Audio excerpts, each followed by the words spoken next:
In life is that people are the X factor. They constantly surprise us, both in amazing ways and not so much. We're Ben and Sia, and welcome to the Gnaw on This Business Bites podcast. This show is all about real life things we all deal with every day, how they relate to business, and how to make some sense out of our daily chaos. Welcome to the show.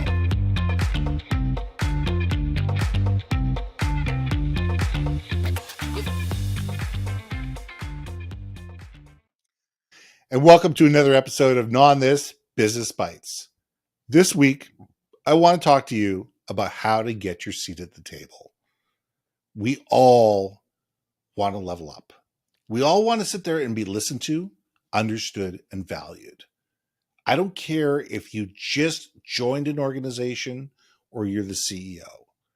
We all need to be in a position where we believe that our voice matters, our opinion matters, that we're seen as thought leaders and experts within our area of expertise, and that people actually sit there and listen to us and actually want to hear our opinions. Guess what? It doesn't always happen. Sometimes we're marginalized. Sometimes our whole department is marginalized. Sometimes we don't get our fair share of the budget. Why does this happen? I'll tell you why it happens. We don't understand the business.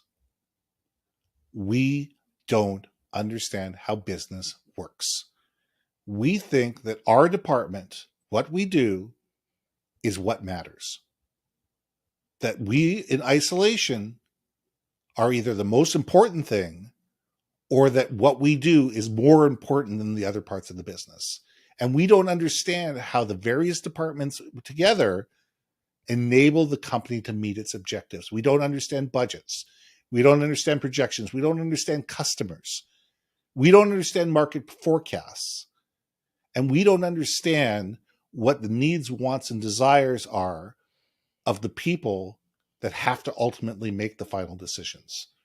And when we don't understand that and we can't communicate in the language of the people that we're trying to influence, we're going to continue to be marginalized. And I look at various departments, HR being one of them, that never truly gets their seat at the table. They never truly understand for the value that they bring to the table. A chief marketing officer, they may have a seat at the table, but they have the shortest tenure of the C-suite. Why? Because people don't understand exactly what the CMO does, why they do it, and how it integrates with the short-term needs of the company.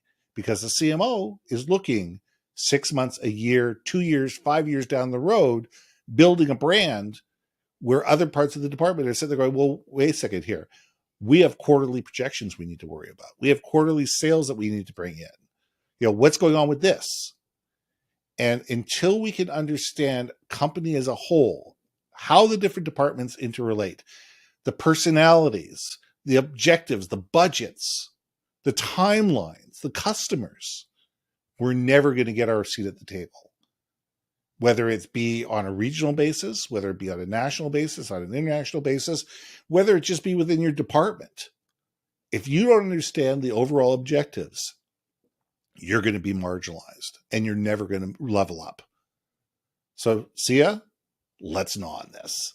Level up, level up, level up. That's a shout out to my friend, Dr. Constance Leland. Level up. You've got to understand that there is a world that exists outside of your fiefdom. And this is hard for me to accept this and admit it. But look, the world evolves around sales, and of which I was part of that organization. I'm joking. No, look, one thing that really taught me about business, okay, and again, this is from a sales perspective, but we used to do, and you should still do if you're in the sales career profession, account business planning. We would sit back with the entire team and look at our client's business, not the projects that we're trying to sell into, but their overall business and understanding what their priorities are, where their financial landscape and makeup is. What would we do? We would read their 10K, right? Yeah. We would sit down, we would map out all the organization, our key contacts, and pair it up with. And we'd also look at and say, okay, look at where our key contacts are that we have relationships with, and look at the key contacts we have yet to develop a relationship with. Mm-hmm. The odds are high if you do not have relationships with those key contacts, you do not have a seat at the table. You have the seat of an armchair at that table, but you do not have a seat at the table. And it is Oh yeah. that exercise, if anything, really woke me up as a salesperson to say, oh, wait, even if it's $1 million, multi-million dollar project, has an effect to deliver results in another area. No one spends multi-million dollars for fun, unless, of course, you have absolutely zero morals and you have a organization that just took funding like crazy. But hey, we're not talking about .com. Let's just rephrase. But if you understand where your projects are and where they fit in the grand scheme of your client's business, like again, from my personal experience from a sales, Mm-hmm. it will actually elevate you in a higher way. So internally, okay. So let's say if I were to look at the role I have internally within a organization, you know what? Everyone has a paddle that they're rowing to in order to be Right. participating in a company, right? Sometimes it's a little paddle, sometimes it's a bigger paddle, but you have to understand where you fit. If you know your role, that means your management has done a very good job of communicating where your value is within that organization, because everyone has to play a part.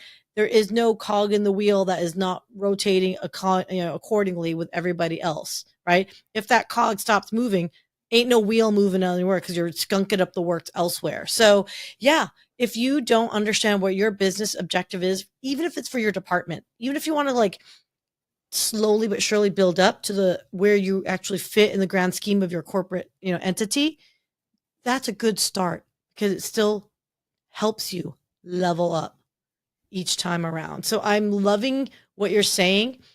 And I think the critical piece, what I'm hearing and saying though, you have to put yourself there in a situation that you can level up, because otherwise ain't no one offering that seat at the table for you. You've got to No, put yourself no, up there. no one offers you the seat at the table. You have to sit there and take it. You have to prove that you can do the next level of job. You have to sit there and say, okay, I want to be seen as a district manager. I'm going to start doing the job of the district manager. I'm going to start thinking the district manager. I'm going to start talking to the people the district manager talks to, whether I've got the job or not. Because until you start sitting there going, I understand what it takes to be that district manager, you're never going to be becoming. Nobody's going to sit there and say, see ya, you should be a district manager, unless you've already proven that you can do the job. Until you've already showed that you have the initiative to be able to take that job and make it your own. Yep. People will then give it to you once you've already proven you do it. But going back to your client situation, I remember 30 years ago when I worked for Xerox, they told me if you weren't 3 across and 3 deep in any organization, you weren't in it. Means you had to have 3 different levels, like a senior management, a mid management, and a worker bee level. And you had to have across 3 different departments. And if you weren't working in 3 different departments at 3 different levels at any given time, you weren't in that customer. And if you didn't understand how those departments interplayed, how those different positions interplayed, where the budget was controlled, what the buying cycle was, what the overall wants, needs, fears, desires, and objectives were, you weren't there. And Mm-hmm. you couldn't sell multi-million dollar pieces of Xerox equipment because the decisions were not made by one person. They were made by committee, Mm-hmm. and they were made by people that you may never get to meet. So if you don't have advocates at different levels say, yeah, okay, the Xerox is 15% more expensive, but hang on a second, look at their service levels, look at the free paper that they're giving us, look at the terms that they're giving us on the lease, look at all the other things that they're doing along with it. Yes, the machine may be more expensive, but look at the overall cost of this machine. If you don't have people advocating for you across the organization, they're going to go with the cheaper option because they're not seeing the value that you're bringing to the table. And the same thing goes within your own organization.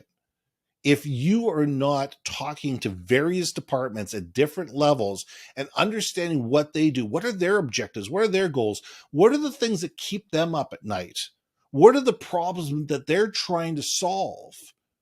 And if you can say, listen, wait a second here, this person can talk to this person, this talk to, and build those connections within the company, all of a sudden you've made yourself valuable. If all of a sudden you just stay in your cubicle and you just write the reports that are given to you, that's all you're going to ever be doing. Yep. But if you can sit there and be the connector and be the person who brings the dots together and aligns teams and aligns goals and makes change happen, all of a sudden you've differentiated yourself within the organization, and you're somebody that people are going to come up and say, Sia, what do you think about this? And that's how you get your seat at the table. You know, you point that out. People don't think of networking internally. They think of networking as an external activity. Oh, I need to network with someone at a happy hour outside of things. But there is something that's very valid about networking internally. I think it's a technique that I wish I had learned it earlier in my life. But if you really understand what the value is of the person you're interacting with, so let's say, for example, if you are trying to get that budget and you are in IT, and again, guys, I'm selfish, it's my background, but like, if you know that you guys, in order for marketing to run this campaign, it's going to require a certain amount of compute power, for example, right? And your IT being expected to help your marketing folks, because that's your client. This is where you really needed to be a seat at the table of when they decide to launch that campaign, right? So as a marketing executive, it's one of those things where you say, okay, I want to do this.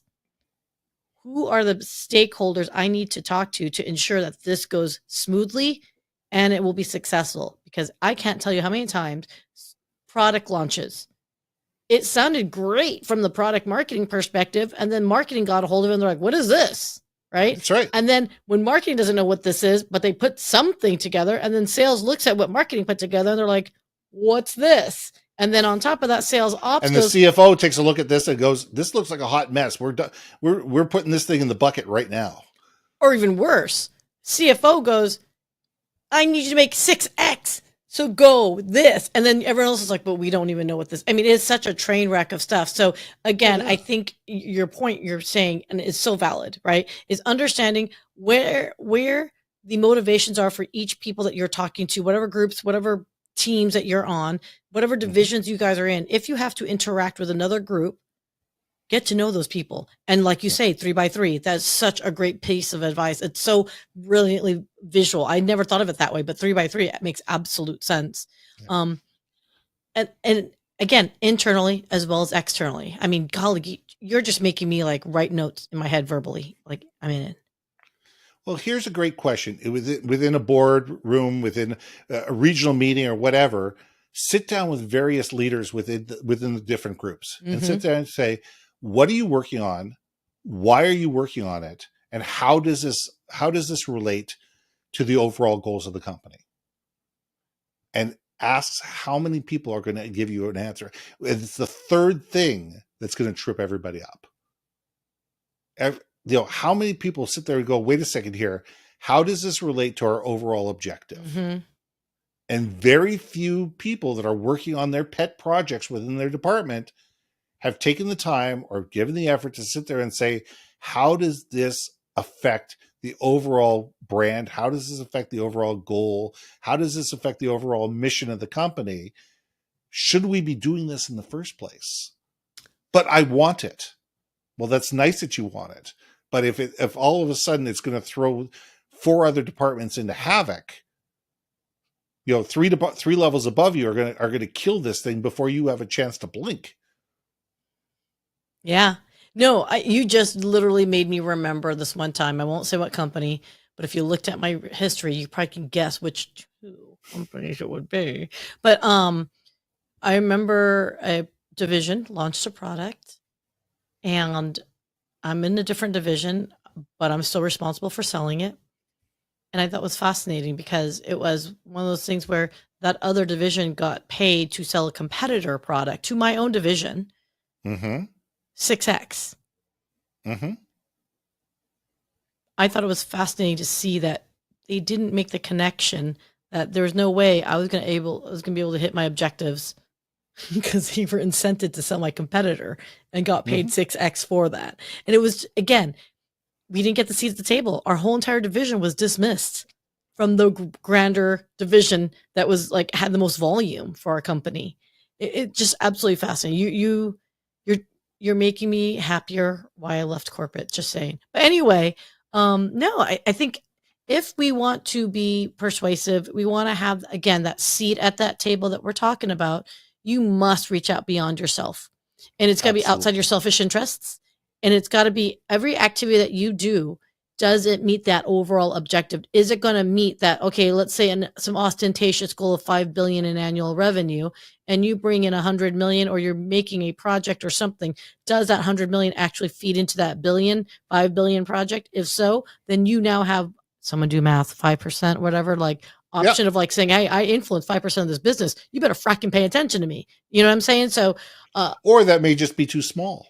Or understand, in your world, it's a ginormous deal. You're making 150% quota, but in the grand scheme of the company business, while you're not getting attention, man, you're just making me realize. I can't tell you how many times I had multi-million-dollar deals where I was sitting there going, hey, client really wants this feature engineering, but engineering is like, yeah, we got bigger fish to fry. What you're asking for is going to be literally 1% of 1% of our business. And that's how you know what your priorities are. And if that's the case, find a new way of approaching it to find value or move on from your project that you're working on. Exactly. Oh, man alive. Ooh. You know what? I think that's an awesome place to leave this, because everybody needs to think about, how do my objectives roll up into the larger piece of the pie?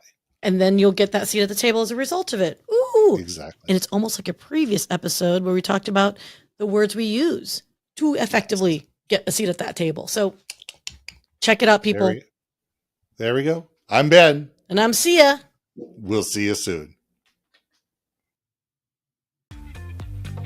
Hey. Thanks for listening to another episode of Gnaw on This, Business Bites. If you liked what you heard, we most humbly ask that you like, share, and hit that subscribe button. And if you want to communicate more effectively within your organization, contact Ben at yourbrandmarketing.com or me at brilliantbeammedia.com. We can help you build your community, brand awareness, and personality through digital content and podcasting. We cannot wait to hear from you. So see you next week for another episode of Gnaw on This, Business Bites.